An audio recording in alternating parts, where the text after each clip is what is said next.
जब संपूर्ण वैभव होते हुए भी प्रभु श्री राम का मन व्याकुल था, तब गुरु वशिष्ठ के ज्ञान ने उन्हें विषाद से बाहर निकाला। सुनिए बकुल जी की वाणी में।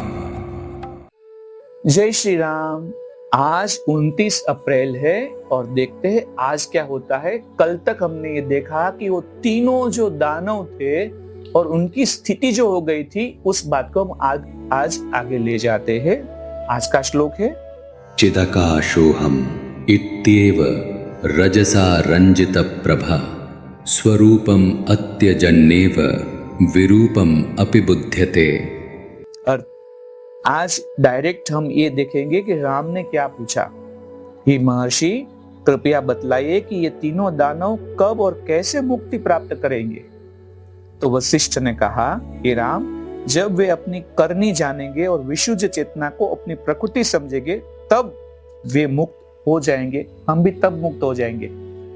समय पाकर कश्मीर के मध्य भाग में अधिष्ठान नामक नगर अस्तित्व में आया। इस नगर के मध्य में एक पहाड़ी होगी जिसकी चोटी का नाम होगा प्रद्युम्न। उस चोटी पर गगनचुंबी अट्टालिका होगी। व्याल उस अट्टालिका के एक कोने में चिड़िया के रूप में जन्म लेगा। उस भवन में रहने वाले राजा का नाम होगा यशस्कर। दानव दाम भी उसी भवन के एक खंभे के छिद्र में मच्छर के रूप में रहेगा। उसी नगर में एक और महल रत्नावली विहार भी होगा। वहां राजा के मंत्री नरसिंह का निवास होगा। और दानव तीसरा दानव कट जो है वो मैना नाम के एक पक्षी के रूप में जन्म लेगा और उसी महल में रहेगा। एक दिन मंत्री नरसिंह उन तीनों दानवों की कहानी का वर्णन करेगा।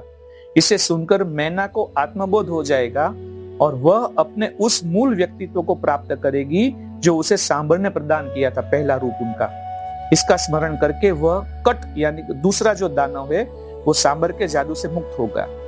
तो इस प्रकार दानव कट मोक्ष प्राप्त कर लेगा, तीसरा दानव जो है वो। और लोग इस कहानी का कथन करेंगे और चिड़िया भी उसे सुनकर मोक्ष प्राप्त कर लेगी। इस प्रकार दानव व्याल भी मुक्त हो जाएगा। इस प्रकार अभी दो का मुक्ति हो गया। इस प्रकार मच्छर रूपी दानव दाम भी इस कहानी को सुनकर मोक्ष प्राप्त कर लेगा। राम, उन तीनों राक्षसों की अर्थात दाम, व्याल और कट की कुछ ऐसी ही कहानी है। ये लोग अपने अहम और लालसाओं के कारण नरक में जा पड़े थे। हे राम, मैं और तुम की सभी धारणाएं अवास्तविक है।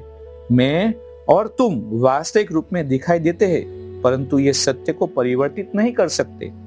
ठीक वैसे ही जैसे कोई मृत व्यक्ति तुम्हारे सामने आकर खड़ा हो जाए, परंतु वे तब भी मृत ही होगा। वास्तविकता यह है कि विशुद्ध चेतना अशुद्ध धारणाओं को धारण कर लेती है, परंतु अपने मूलभूत स्वरूप का कभी त्याग नहीं करती।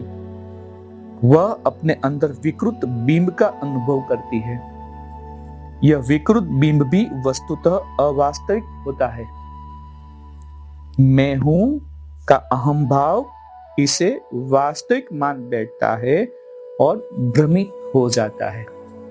इसी के साथ आज हम इस मणिके को यहाँ पे विराम देते हैं। कल फिर हम मिलते हैं, देखते हैं नया मणिका क्या कहता है। तब तक के लिए जय श्री राम। इस ज्ञान यात्रा में हमारे साथ बने रहने के लिए चैनल को सब्सक्राइब करें और बेल आइकॉन दबाएं।